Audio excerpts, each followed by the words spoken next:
Hey, good morning to you. We are live. Welcome into the Ben Maynard program. Thanks for being here. Let me make a couple adjustments here real quick. Yeah, producing like on the fly.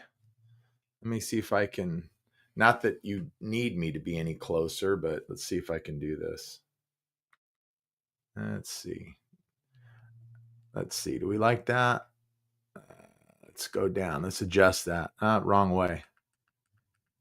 And okay, that's better. Okay, cool. So again, welcome into the Ben Maynard program. Thanks for being here. Hope you're all doing well. On this Saturday morning, it is Breakfast with Ben. Yes, it is. We haven't done that in a long time. It's been it's been a little over a year, I believe. Anyway, so let's just have some fun for a little bit this morning. Break out your I don't know, your Cheerios, Lucky Charms, I don't know, Frosted Flakes, whatever. Or, okay, yeah, or your avocado toast if you have it. You know, if that's the route you choose to go, then all right, cool. And just sit back with me and enjoy with a cup of coffee and all that good stuff. All right, we'll just be here for a little while. I don't know, an hour or so. You know, we're just here to have some fun. Let's get those things ready right there. Okay. Wait, before we get started though, some housekeeping to take care of. Okay. As you know, this program is available wherever you get your podcasts. All you have to do is search the Ben Maynard program. Boom, it's right there. And subscribe to it. Anytime you subscribe, you get notifications when a new episode drops. That's the purpose of subscribing. All right. And, if you can't resist this right here and you happen to be watching live because we're live this morning, we're live on YouTube. Thanks for doing that. I appreciate it. But when you're watching on YouTube, you have to subscribe to the channel. Okay. Please subscribe. Again, you get notifications anytime a new episode posts or drops. Then you got to give me a thumbs up. All right. Give me a thumbs up and leave a comment. I love your comments.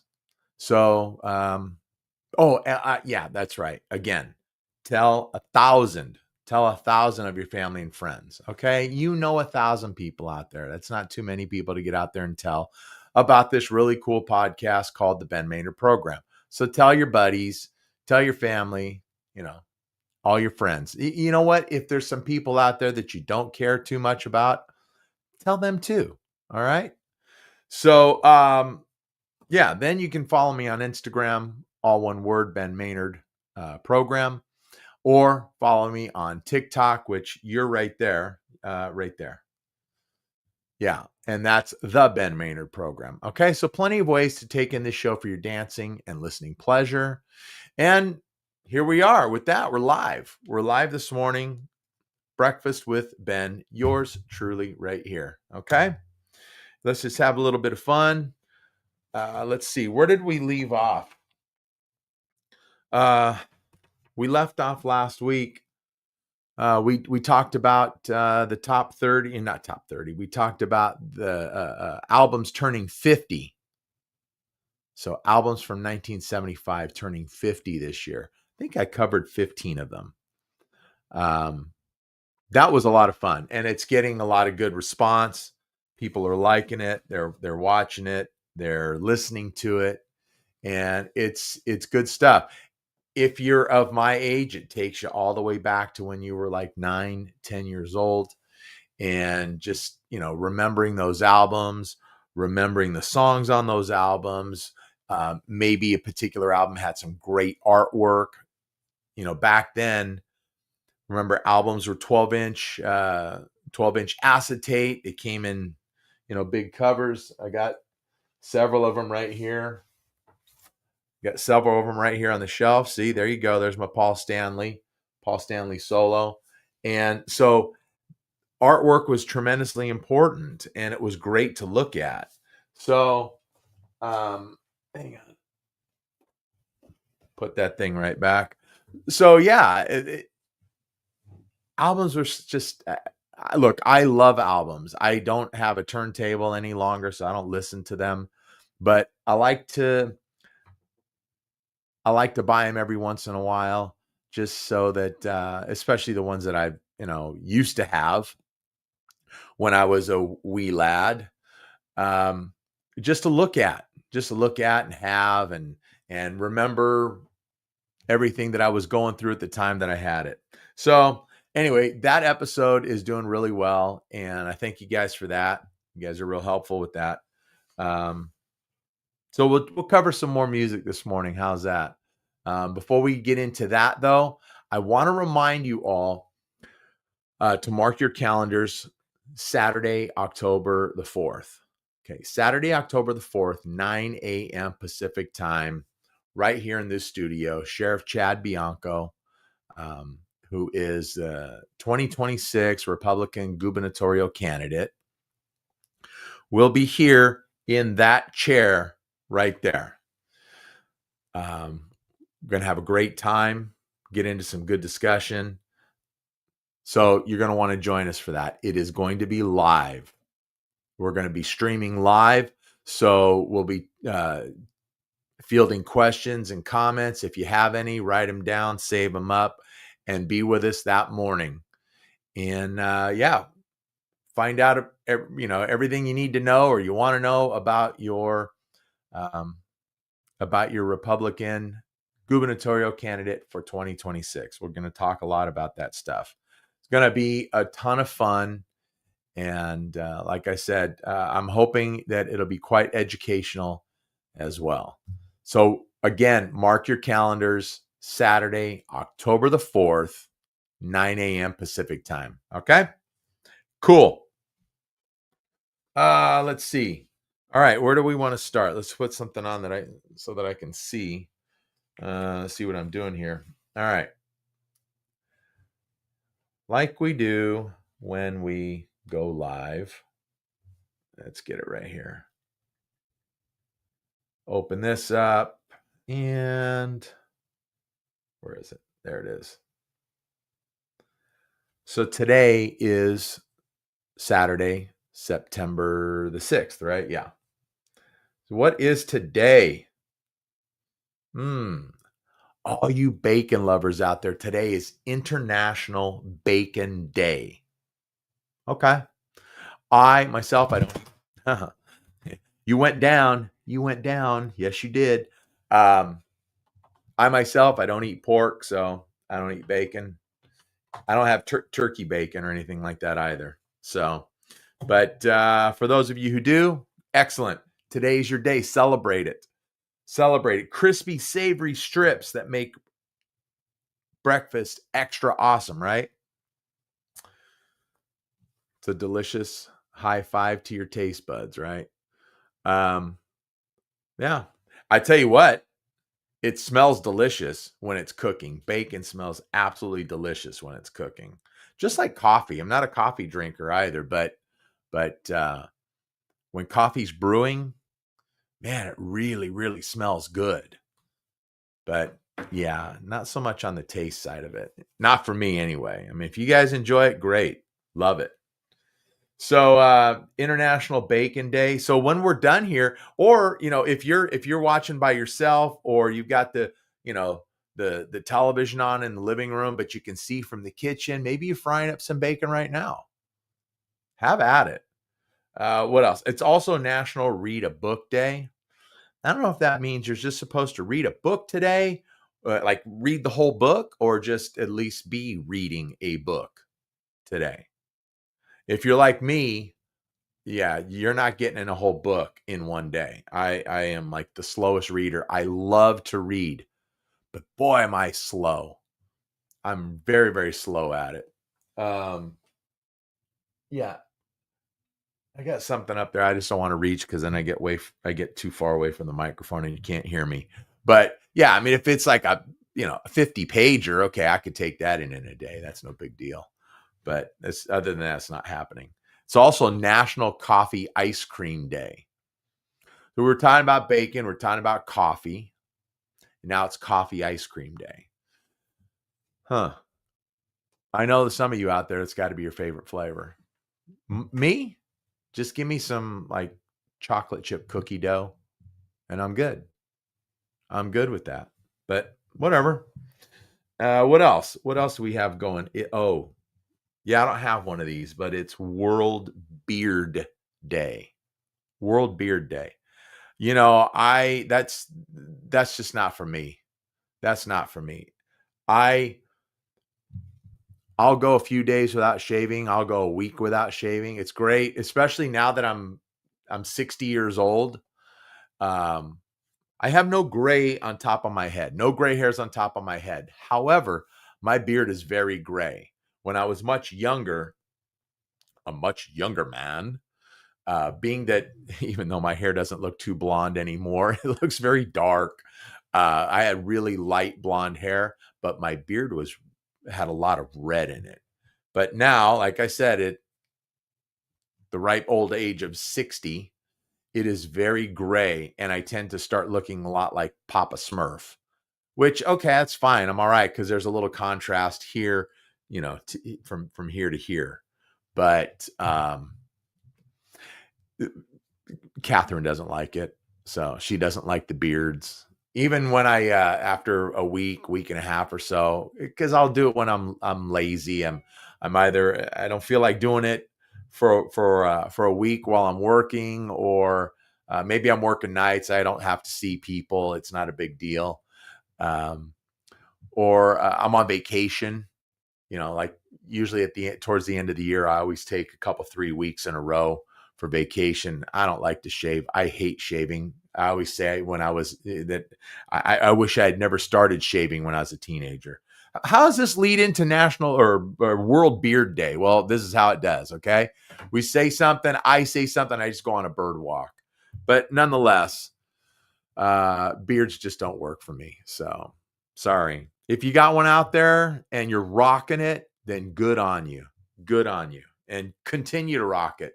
You guys know Brother Jim. Brother Jim's been on the podcast a few times. And yeah, Brother Jim, he rocks his beard pretty well. But it's not for me.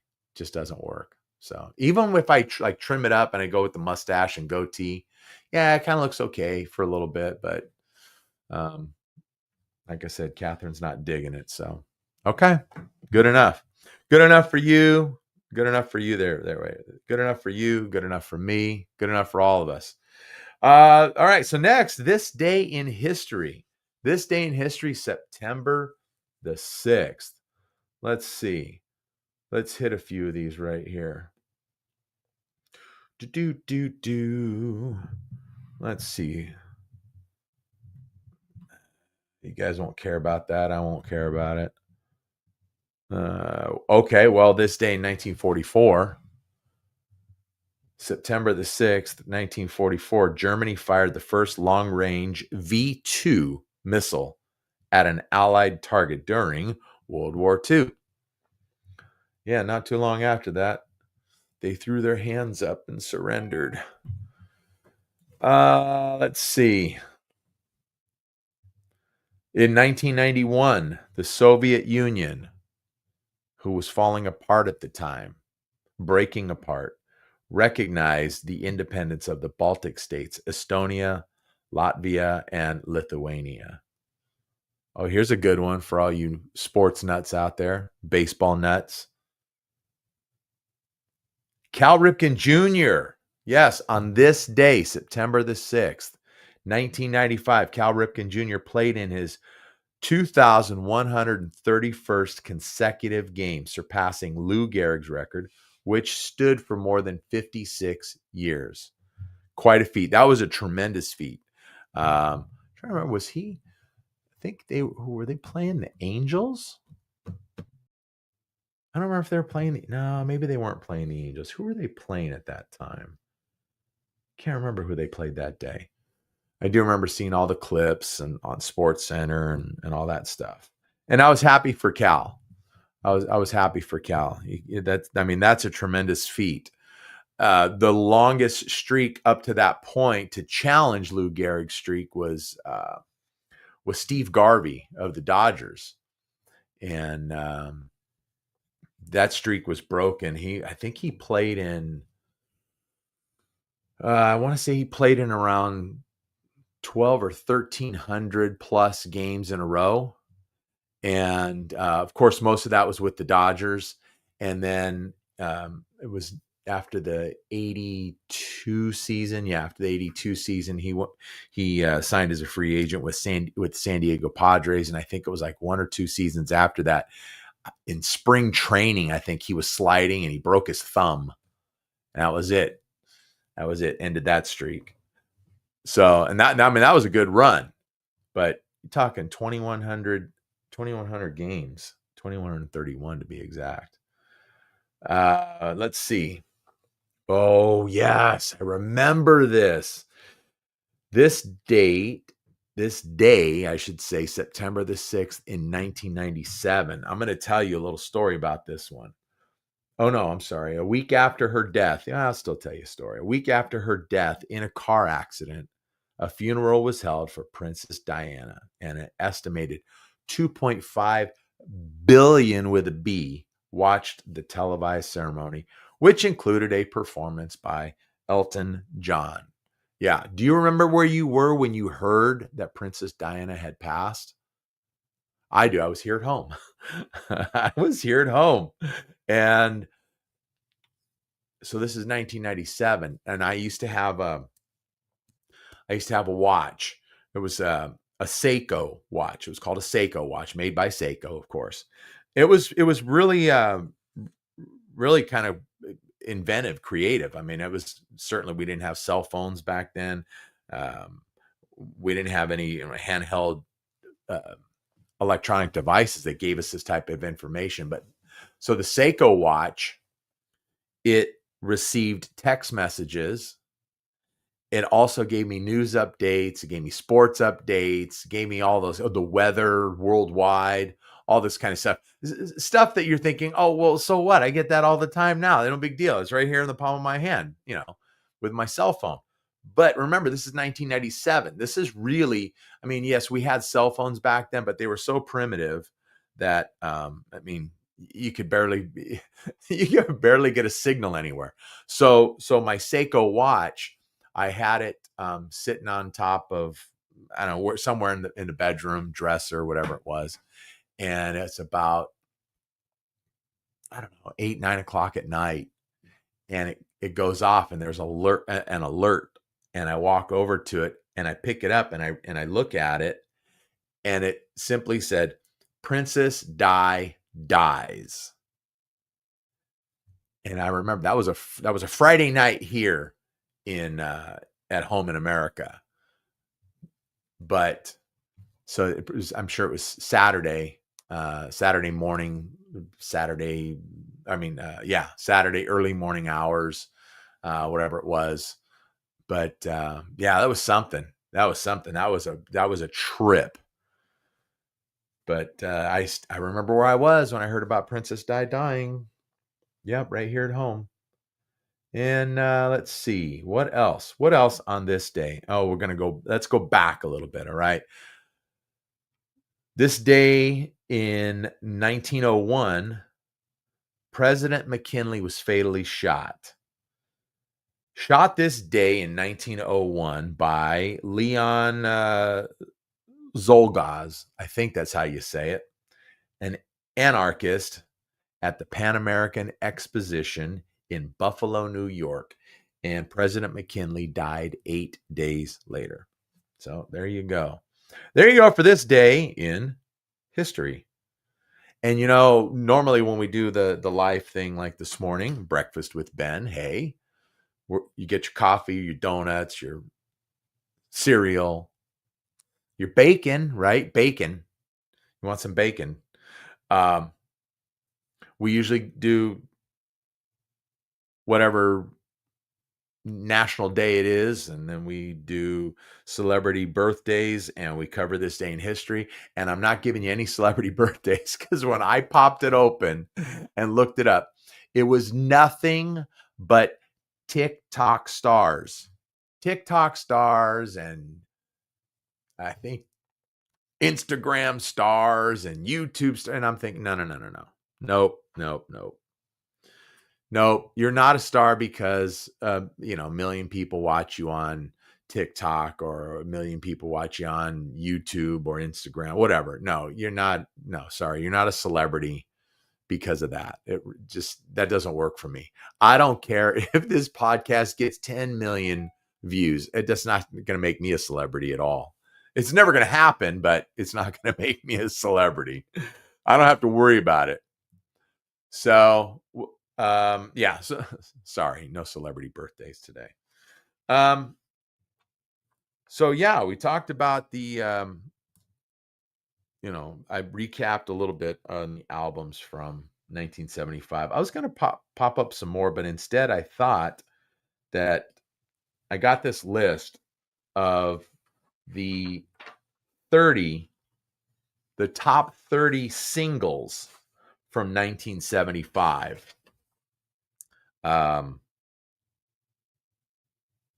Based on popularity, not necessarily based on the Billboard Hot 100 chart. I'm sure a lot of that applies, but based on their popularity, which of course that's also going to rank you high on the Billboard Hot 100 too. So, yeah, so I thought I'd go over a few of those real quick, and we'll just have some fun with it. What do you say? All right. Well, look, you can't talk back to me unless you come up with a popular single yourself. You can drop it in the comments, and I'll shout it out. I see some of you are joining here. Yeah, I'm live on TikTok this morning as well, just for kicks, just because I can, and people will check in and out. If you've checked in and you're sticking around, excellent, do it. All right, and have some fun with us. Some of these, I'm looking at the list here, and some of these I recognize, and some of them I don't. So I may be doing some singing, and then on some of these I may not do anything at all. Ha. We'll see.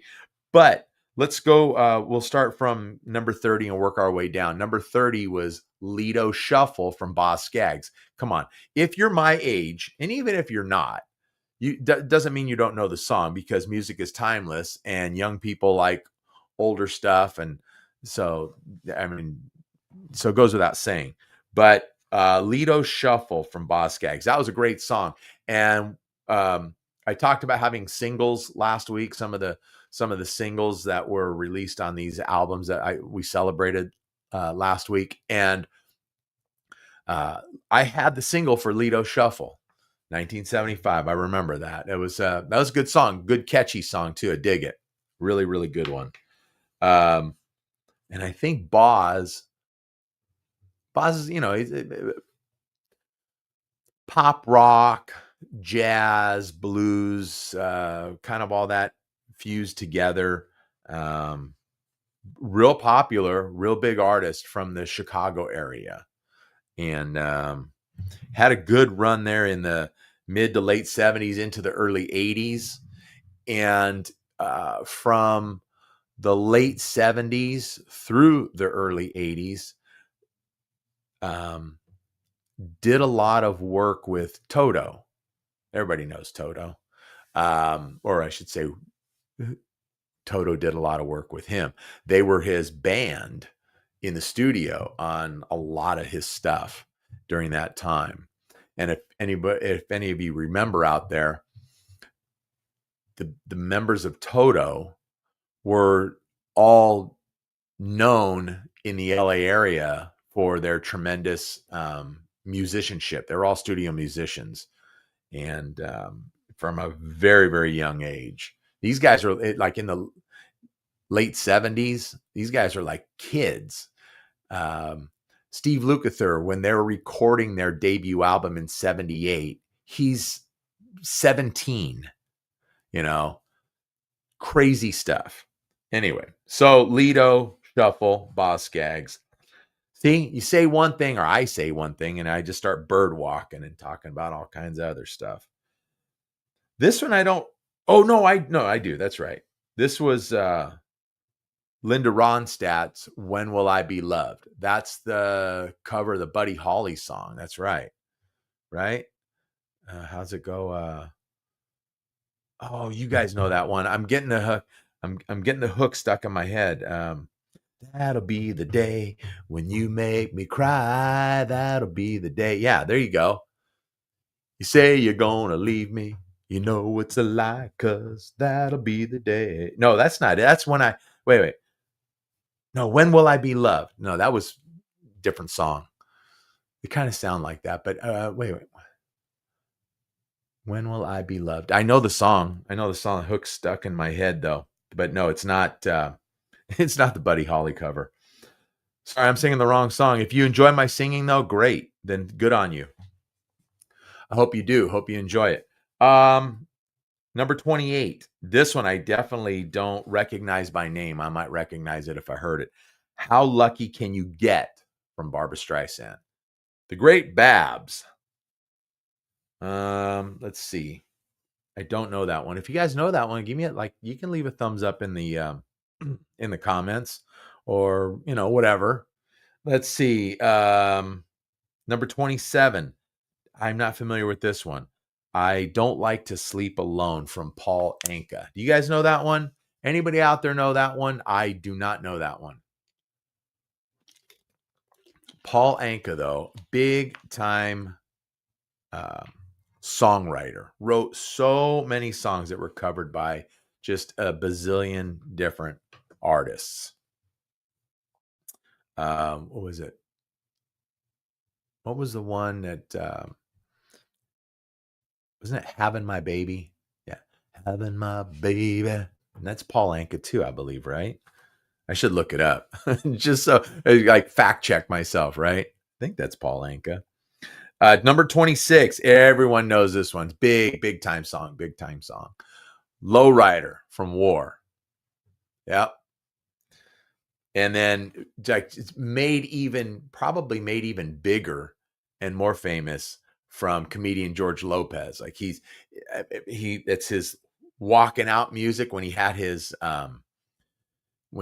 late night show several years back. I don't know, what is that, 10, 15 years ago.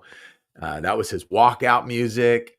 It was the music theme song for his sitcom when he had that 20 years ago. Let's see. It's his walkout music when he does his stand-up. So George has really latched onto that one. George has made it probably even bigger than it used to be in 1975. But big song though. This one I'm not familiar with. Definitely familiar with the band at number 25, Bad Time from Grand Funk Railroad, who are still out doing it, still out on the road doing it year after year. Of course, without founding member and co-lead singer Mark Farner. He hasn't been in the band in forever. Oh, here we go. Number 24. Another song from War. Another really good song as well. Why Can't We Be Friends? So I asked the question, why can't we be friends? Come on. You out there, me right here. If you're spending your time with me, I do consider you family or friend. So it's all good stuff. Yeah, Why Can't We Be Friends from War. 2 songs in the top 30. At number 23. Yep, we love this one. Do a little dance, make a little love, get down tonight. Not get down tomorrow, get down tonight, like now. Good song from Casey and the Sunshine Band. I saw Casey a couple of years ago, and guy was 70 years old at the time and was awesome. So good. All real, all live. Probably had 13 people on stage counting himself, between musicians and backup singers. And he'd stand there at the keyboard a lot of times because he was the keyboardist in the band. He'd stand there behind the keyboard a lot, but at times he'd come out and he'd start, shaking his tail feathers and that kind of stuff. He was so good. I would really, really dig seeing Casey and the Sunshine Band again. That was good stuff. What else? Oh, okay. At number 22. Maybe you guys know this one. Maybe I know this one. Rock Me Gently from Andy Kim. Yeah, I could sing the hook, but I kind of don't want to. Let me see. How's that go? Rock me gently, rock me slowly, take it easy. Don't you know that I have never been loved like this before? And I think, I think Andy Kim changed his name at one point 35 years ago or whatever, maybe even longer. I think he changed it to Baron Longfellow. Go figure. Go figure. I didn't have that single, but I remember that song. It was a good song, good hooky, catchy song. And yeah. So, to Baron Longfellow, aka Andy Kim, thumbs up. All right. Here we go. Here's another repeat offender in the top 30 most popular songs in 1975. At number 21, That's the Way I Like It by, again, Casey and the Sunshine Band. You kidding me? We know that one, right? That's the way, I like it. Yes, Good. Yeah, here we go. So let's see. Let's see. They got a fake one in here. I'm skipping it at number 20. But at number 19, a song that I talked about last week in covering the 15 albums that I did celebrating 50 years in 1975. Paul McCartney and Wings, Listen to What the Man Said, off of the Venus and Mars album. We talked about that one. That's a really, really good song. Real big song in the Paul McCartney and Wings catalog. And just a real easygoing song. And I didn't have that single. I think I stated last week I didn't have that album either. I remember the album cover, but I didn't have the album. But great song. Oh, number 18. Number 18, such a good song. Huge song for this band as well. Blackwater from the Doobie Brothers. So good. I might even try to attempt that one because there's only me here, and you have to have like 5 different vocalists singing that stuff. And if you had it back then in 75, quadraphonic sound. Quad stereo was out. It was still relatively new in 75. And if you had that and you listened to Blackwater, oh man, it was just coming at you from all over the place. So good.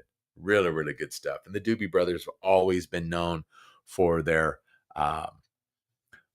great harmonies. They're just those lush harmonies. Really, really good stuff.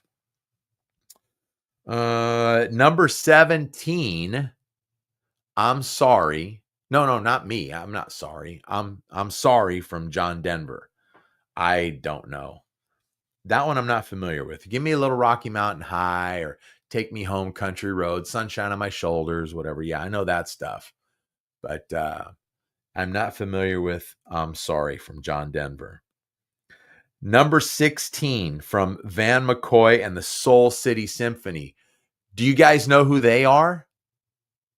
Because if you'd given me the song, I would not have been able to tell you the artist.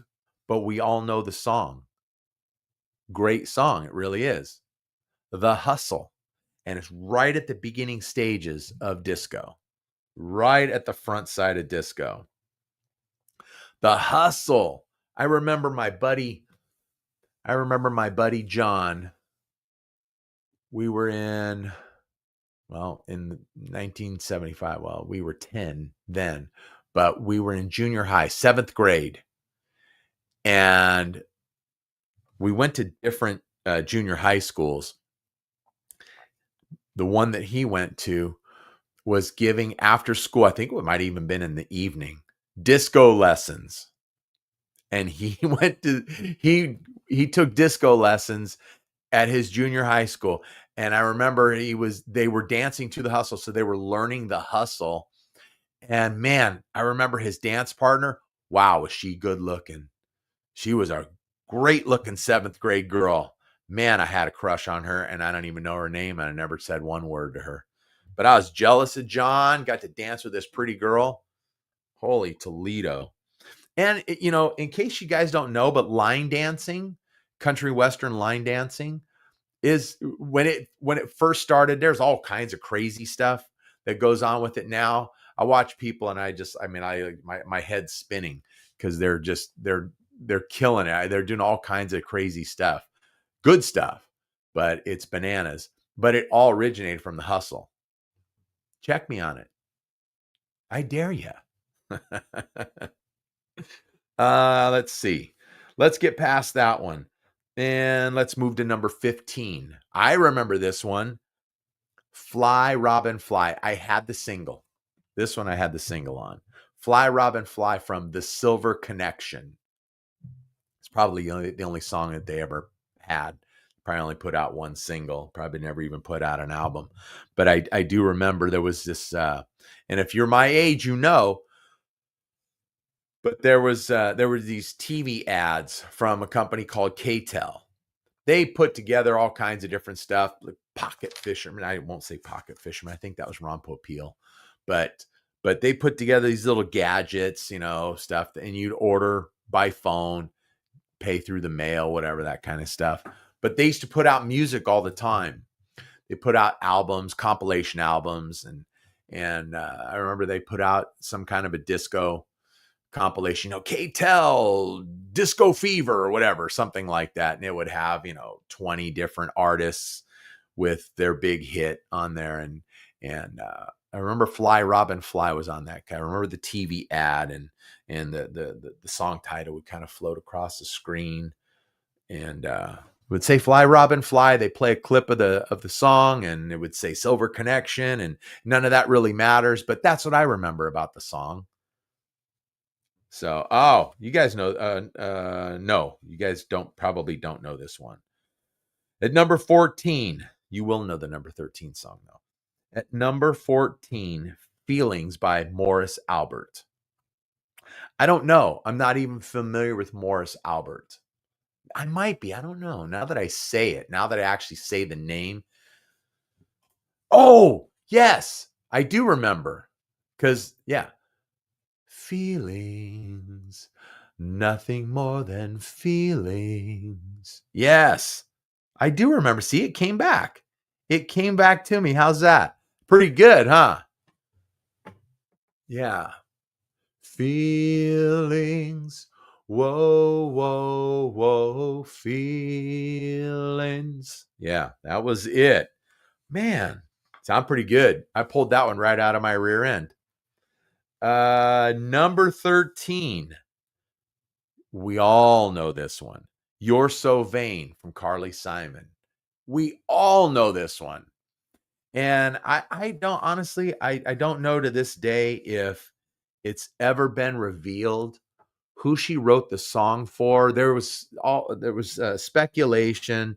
And I don't think she had ever said it, but then I don't know, 5, 6, 10 years ago, I think Carly was talking about, oh yeah, I'm going to tell everyone who I wrote the song about. Maybe she actually did reveal it and I never saw it. But the speculation was that there was two people that was speculated she wrote the song for or about. And that was, one was Mick Jagger of the Rolling Stones. And the other one was Warren Beatty. So I don't know. Like I said, I'm not sure if it was ever revealed or not, but wouldn't that be something if for all these years and decades, everyone speculated that it was written about Mick or Warren, and then Carly reveals that it is actually about somebody else completely? That'd be cool, right? I don't know. Who knows? Now this one at number 12. I don't recognize one. I recognize the artist. I think the artist was a country I think in like 75, we weren't just calling it country music. I think we called it country western music. But number 12, I'm Not the Same from Lynn Anderson. Yeah, the name is sort of familiar, but that's about all I get out of it. So we're going to move on to number 11. Okay, cool with you? It's cool with me. We'll do that at number 11. And I don't know this one either. And the artist, it's like, do I recognize that name? Kind of, sort of. I'm Not Lisa from Jesse Coulter. So maybe I know the song if I'd heard it. I can't say. And the way it's spelled, it looks like it's a woman.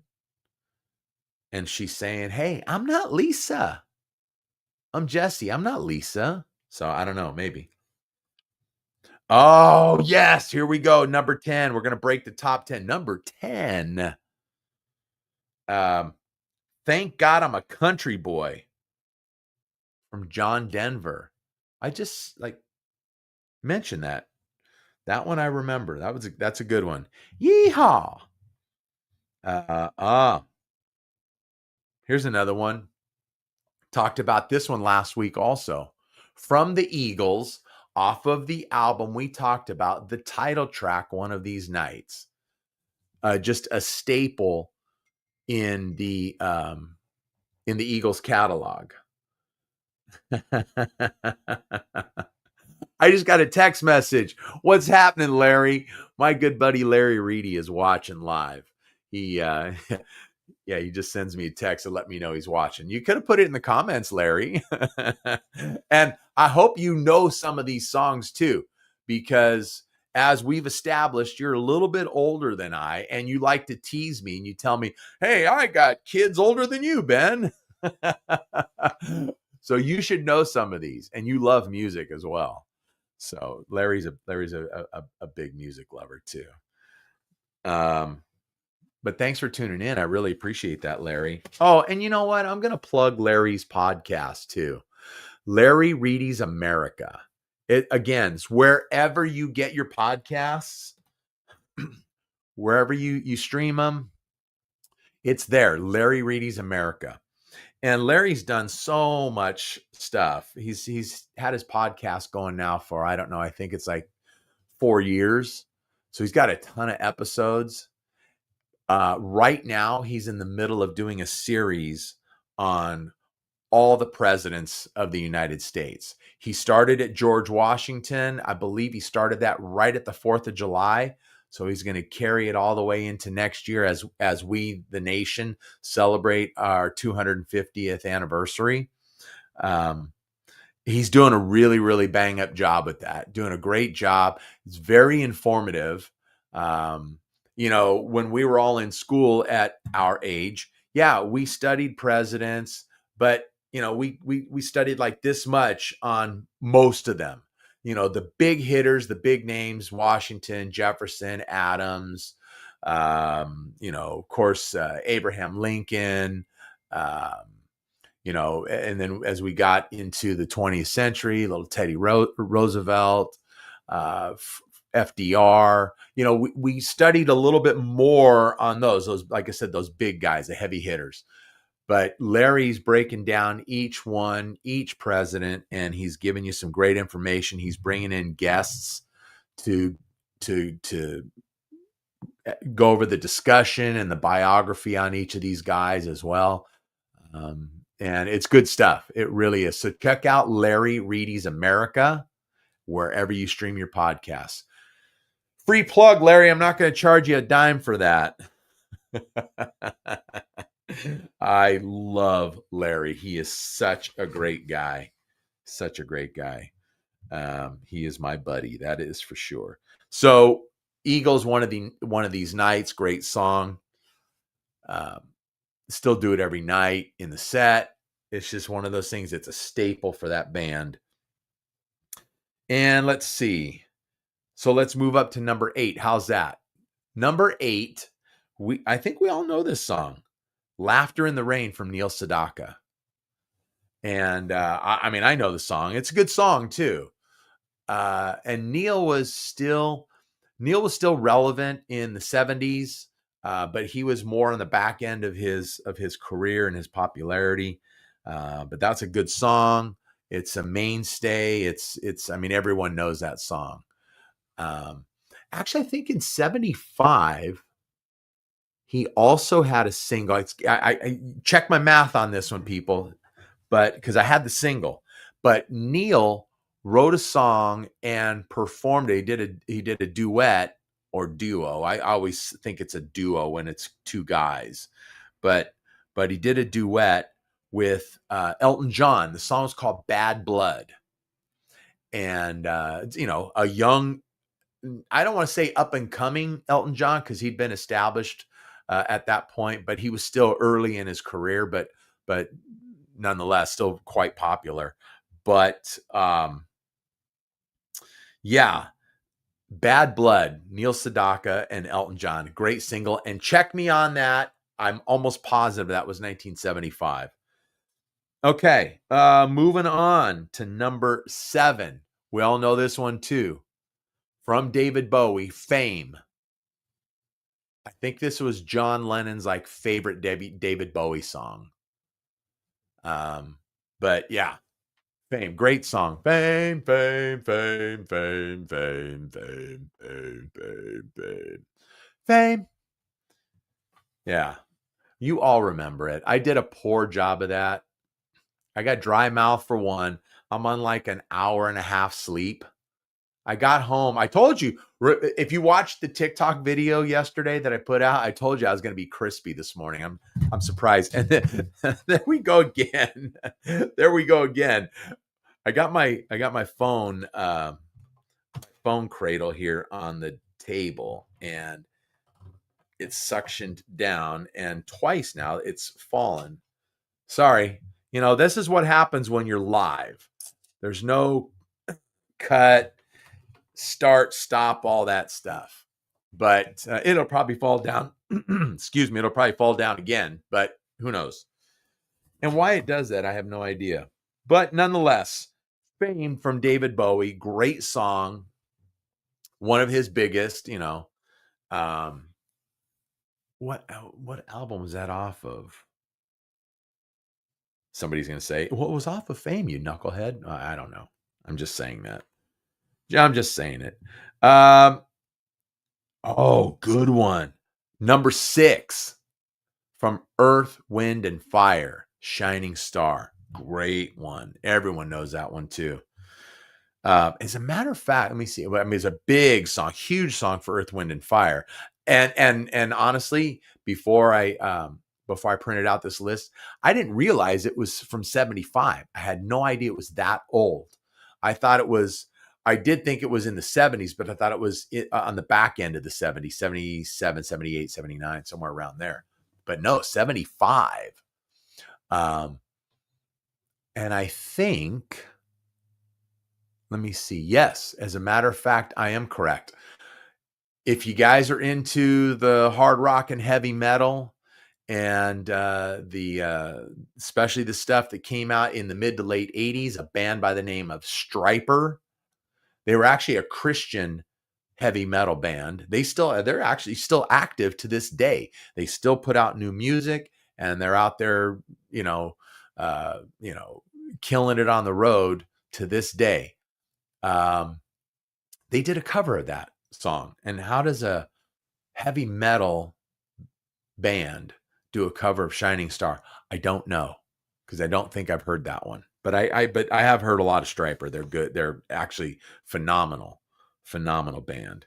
And they still do it all live, all real, and they sound great. Let me see.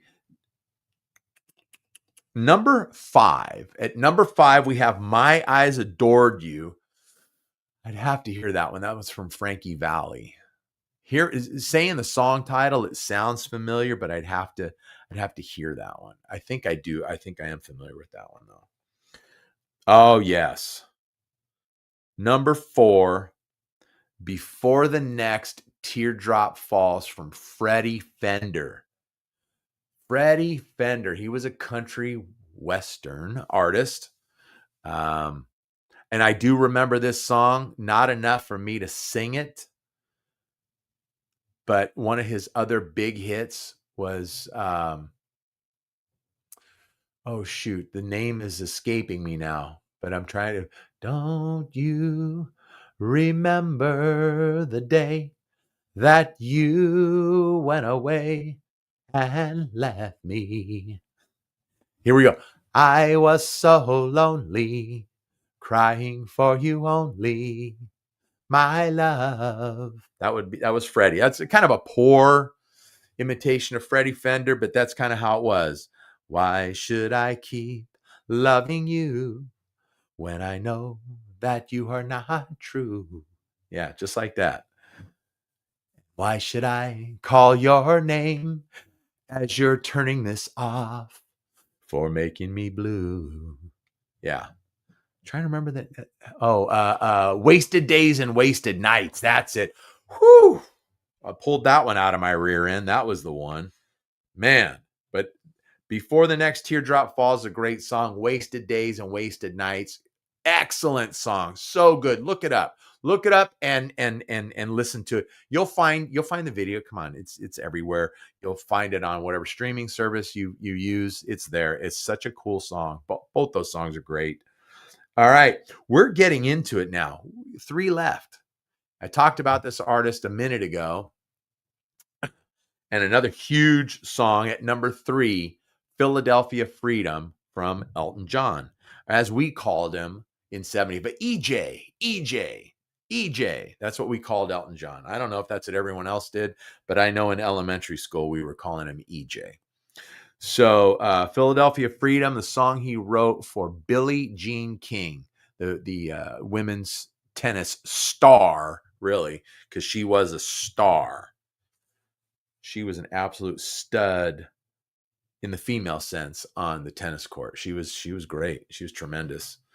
Let's see. Number 2, I had this single. Great song, and I love this artist as well. Rhinestone Cowboy from Glen Campbell. Love, love, love it. So good. I had this single, I had the follow-up, which I think was Southern Nights. Yeah, great song. Love that song. Rhinestone Cowboy. And I love Glen Campbell. Glen Campbell was such a great artist.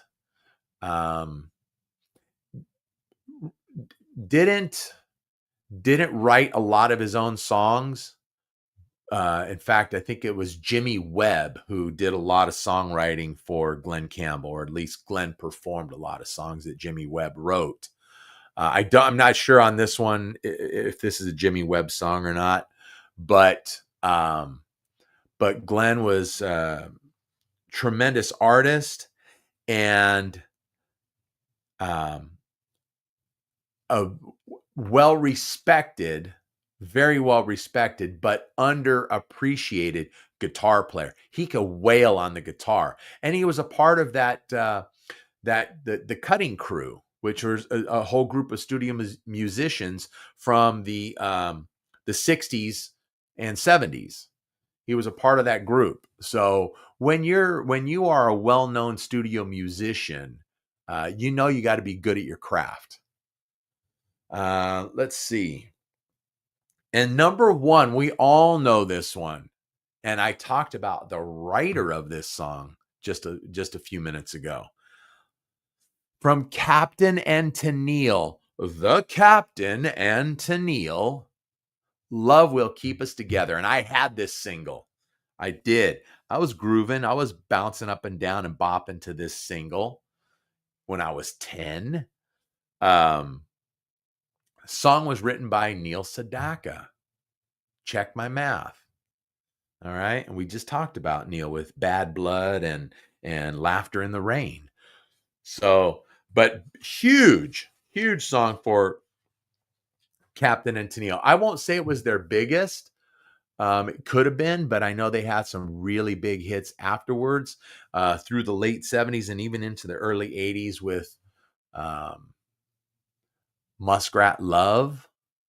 Crazy song. What else? Oh, yeah. Do that to me one more time. Okay.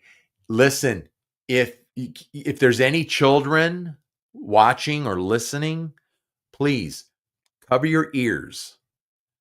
That song is naughty. Wow, that's a dirty song. Just listen to it. Listen to that song. Listen to put it on, look it up, whatever. If you have the 45, if you have the album, whatever, put it on.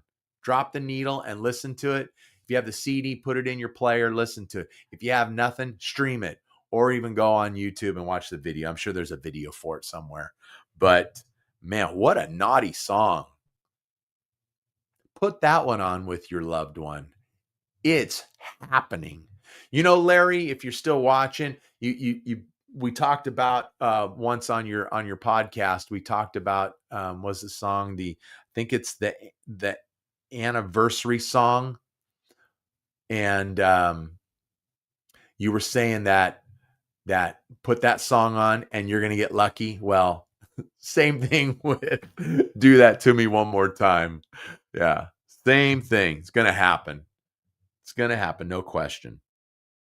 So that was the top 30 of the most popular songs in 1975. And like I said, I'm not sure how they rank according to the Billboard Hot 100, but I would say it's probably, there might be a couple of differences, but there you go for that. But speaking of music, I got a text message from a buddy of mine this week. And so I thought I would throw this out there because it's music related and I dig it. It's a great question. It's even a great topic. Larry's texting me, Al Jolson. Yes, Al Jolson with the anniversary song. And that's a great song too. Larry and I, we talked about it on his podcast. And it's a great song. And you can just feel the passion that Al delivers that. So good. It's really, really good. So tell you what, if you're out there celebrating couples, married couples or whatever, you're out there celebrating tonight, or even if you're not, you put both of those songs on back to back and forget about it. It's going to be all night long. Wait, Lionel Richie sang about that, right? All night long. Huh. Okay. Yeah. Great stuff. So Al Jolson, the anniversary song, and then Captain and Tennille, Do That to Me One More Time. It's all over but the shock, I'm telling you. Whoops. I just messed that one up. Sorry about that. Sorry. I don't know what I'm doing. So yeah, okay. So you can bring the kids back in the room now. So the text I got was from my good buddy Raul. He sends me a text the other day and he asked me the question. I don't know where he saw it, but he says, what album is truly a masterpiece from start to finish? I think the reason why he sent this to me is because he watched last week's episode on albums turning 50 from 75. And he was like, whoa, 75, great year. And then he sent me this text. So what album is truly a masterpiece from start to finish? And I stopped for a second. And, if you're the, you're a great fan of whatever band or bands that you are, you pretty much are going to think, oh yeah, no, all their stuff is great. All their stuff. Okay. That's fine. And I'm kind of the same way. Most of the bands I like that I really, really, that I enjoy, I like all their stuff. I like all their albums and, so on and so on. But you have to break it down. Which albums are truly from start to finish, song number 1 to song number 10. There's not a bad song in the group, nothing. It's a masterpiece from start to finish. And not every band, not every artist can say that, or you or we even as fans and listeners can't say that about every band or artist, that all their albums are truly pieces. So I thought about it for a second, and I thought, okay, a lot of good stuff out there, and I'm sure there's a lot of masterpieces out there. So I just came up with 4. See, 1, 2. Yeah, I just came up with 4 real quick, and I sent it back to Raul, and he was like, "Whoa, yeah." He says, "I am fired up." so, so the first one I came up with was the 1978 debut from Van Halen. Okay, and that is, I mean, front to back, it's a masterpiece. It's a masterpiece, and I don't know. Maybe I'm not sure if I can say that's my favorite Van Halen album, but if it's not, it's probably number 2. If it's not my favorite, but that doesn't matter. It's still a masterpiece from front to back. From the time you drop the needle on the album, forget it. It's over. It is so good. Yeah, no denying it. But if you look at the Van Halen catalog as well, I would say probably their first, 4 albums. I mean, just, I don't want to say spotless, just like tremendous. 1 to 4, from the debut to Van Halen 2. Then what was the next one? Women and Children First, and then Fair Warning. Yeah, just, I mean, there's not a lot of bands or artists that can say like that, had a better 4 consecutive album run, especially to start your career. So, all right. So the first one I said was Van Halen, the debut.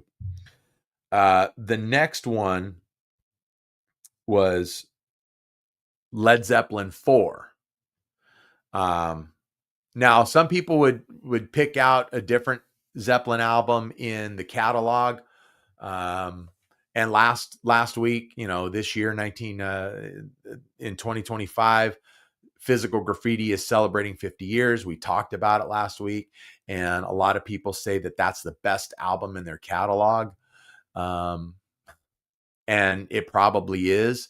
But when you talk about Led Zeppelin IV, and you're talking about all the absolute great songs that are on that, I mean, the first track on it, the opening track, Black Dog, then it runs into Rock and Roll. Those songs back to back. I mean, forget about it. And I'm going off the top of my head because I don't own it. I used to many, many years ago when I was a kid. I had Led Zeppelin IV. I don't own it anymore. So I'm trying to remember it now. Then you've got the Battle of Evermore. And then you guys can correct me if I'm wrong, but I think Stairway to Heaven is the one that closes out side 1. Then side 2 opens with Misty Mountain Hop. And I mean, just right there, just those songs that I named right there. All 5 of those tracks were constants on rock radio, on what we call it now, classic rock radio, but on rock radio, those songs were constant. And the one out of those 5 there that probably got the least amount of airplay would have been the Battle of Evermore. But even at that got a lot of airplay. I'm trying to think, I don't remember what came after Misty Mountain Hop. I think the album had like 8 songs on it, maybe 9. So I'm going to stop there. I'm going to quit while I'm behind. So Led Zeppelin IV, masterpiece. Okay. Like I said, you got your own, leave it in the comments. Then the next one I said was the Foreigner debut album. And I truly believe that's a masterpiece album, start to finish. What's the lead track on it? Feels Like the First Time. Great song. Then Cold as Ice. and Star Rider, right there. Those three songs just great. And I love Star Rider. Star Rider is so good with the trade off between what happened. I don't know what's going on here. Something happened right here. Whoops. Boom. There we go. Boom. Hitting that. Whatever. Anyway, so yeah. Let's see, Star Rider. What can, I think Head Knockers after that. Fool for You Anyway, I think closes out side one. Then side two opens up with Long, Long Way From Home. What do we get into? The Damage Is Done. Is that the one that's next? But great stuff. I'm at War with the World. Just phenomenal stuff, truly. And the album closes with my second favorite song, my number 2 song on my Foreigner Top 20 songs that I did a while back. And that's I Need You. It just, the album front to back, it's flawless. It's truly flawless. So yeah, to me, that qualifies as a masterpiece. Something's going on here, but whatever. Then that was 3 of them. Oh, then the 4th album that I gave to Raul was Journey Escape. Not my number 1 album in their catalog. In fact, it's like number 4, I think. But it is a masterpiece, an absolute masterpiece of an album. And that was a band that was, I don't want to say they were in transition, not really transition, but you had a founding member in now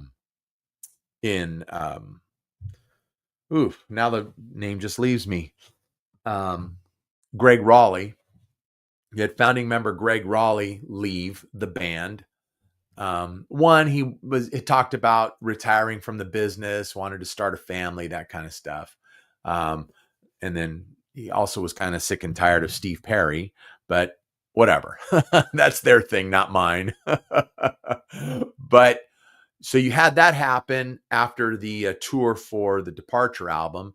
And then in comes this young guy, Jonathan Cain, to take over keyboards and rhythm guitar and a lot of songwriting as well, co-writer.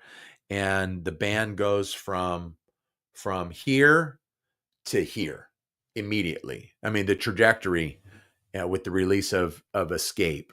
And it is a masterpiece. It's got 4 Billboard Top 40 songs on it, with the first single was Who's Crying Now. Great song, great guitar solo to end the song. Tremendous guitar solo to end the song. Then the next single was Don't Stop Believin', the biggest Journey song, one of the most, if not still the most downloaded song or streamed song, whatever, in the history of streaming, which gained so much more traction, that song did, due to its due to it being on the series finale of The Sopranos. That song was always huge. But if you don't know, if you're not aware, I'll let you know right now. Who's Crying Now? Actually, I'm sorry. Open Arms, which was the 3rd single released off the album. Open Arms was a bigger single off of Escape than Don't Stop Believin'. Open Arms reached number 2 on the Hot 100. Okay. Don't Stop Believin' reached number 4. So it was always a big Journey song, but it's so strange. And then the 4th single was Still They Ride. So let me just throw that one out there. So now I got the 4 singles out, but it's amazing that the album released in 1981, you fast forward to 2007, I think is what it was, the year that the Sopranos ended. And the song was always big. It was always big. But in '07, it just catapulted and it became something other than it was. Tremendous stuff. But yeah, just great song, great song. Even though it's been so overplayed over the years, especially since '07, it's been overplayed and overplayed and overplayed, and then overplayed some more. That I think I mentioned this when I did my Journey top 20 songs when Spaz was here. That and it's truly a great song, but if I never hear it again, I'm probably going to be okay. Like the burn factor on that song for me is 8, 9. Okay. All right. So you got the 4 singles on there. Don't Stop Believin', Who's Crying Now, Open Arms. You got Still They Ride. Great songs. But then you have these other album tracks that are just absolutely killer. Stone in Love. Dynamite song. Stone in Love. You've got Keep on Running. Great song. And a fast-paced song. Also another one that's kind of, for Journey, it's kind of like their thrash song. It's Dead or Alive. Good song. Just like I said, just great stuff. And it's all due to sequencing as well. When you sequence an album, it's very important. At least it used to be. And then you got Mother, Father. Holy cow. Great stuff. And what else am I leaving off? Just off the top of my head now, because I've jumbled all the songs in my head now. I'm way out of sequence. So trying to remember what I said and what I've, I don't know. I think I covered them. It's 10 songs. It's 10 songs on the album. And that's a masterpiece. It really is. And if you've got a masterpiece, then leave it in the comments. All right. Let me know what your masterpiece is, or throw more than one of them out there if you'd like. So listen, why don't we just call it there? Okay. Because though you have had your breakfast, I haven't had mine yet. I got home at 4:40 this morning, jumped in the shower, and then went to bed. And I was up before 7 so that I could get things ready to come down here and you guys could have breakfast with me. Now it's my turn to have breakfast, okay? But before we close it out, I want to remind you again to mark your calendars for Saturday, October the 4th, okay? Sheriff Chad Bianco, 2026 Republican gubernatorial candidate, will be live in this studio. We are going to live stream it. We're going to be fielding some questions and comments if you leave them, and we're going to get to know our Republican candidate for governor. We're going to get to know him. We're going to have some fun, and it's going to be good stuff. I'm so looking forward to it. His assistant has been like tremendous to this point. She's been so nice, so nice. I hope she comes that morning too, because I really want to meet her, because she's been really, really nice. And the whole camp so far, everything's great. So I'm looking forward to that. Yes, I'm telling you a month in advance, but I want you to mark your calendar. So get it done. Again, Saturday, October the 4th, 9 a.m. Pacific time. Okay, that's 12 o'clock. That's noon on the East Coast, okay? But if you're in Hawaii, it's 6 a.m. So as the rooster crows, is that right? Something like that? Then, yeah, you'll be right here, okay? All right. So with that, as you know, this program is available wherever you stream your podcasts. Just search the Ben Maynard program. Boom, it's right there. And subscribe to it. All right. You'll always get notifications when a new episode drops. You can also leave a 5-star review too. Okay. Please. I'll take a 5-star rating anytime. Okay. You can do that. Next, if you can't resist some of this right here and you are watching, which you're doing right now because you're having breakfast with me and you're out here on YouTube, then thanks for doing that. But subscribe to the channel, give me a thumbs up, and leave a comment. I do reply to all your comments. You guys know that. Then you got to tell 1,000 of your family and friends. Okay, just tell 1,000 of them. We used to say 10,000. I know. And then not all of us know 10,000 people, but you know 1,000. I know you do. Coworkers, family, your friends, your mailman, your trash guy, whatever. Tell them all. All right. And let's see. Next, follow me on Instagram, simply Ben Maynard Program. And then right here on TikTok as well, the Ben Maynard Program, all one word. Okay. So we're done. We're out of here. You guys enjoy your weekend, what's left of it. Mine's just getting started. And we'll check you back here next week. You guys behave yourselves, all right? Thanks a lot. This is the Ben Maynard Program. Tell a friend.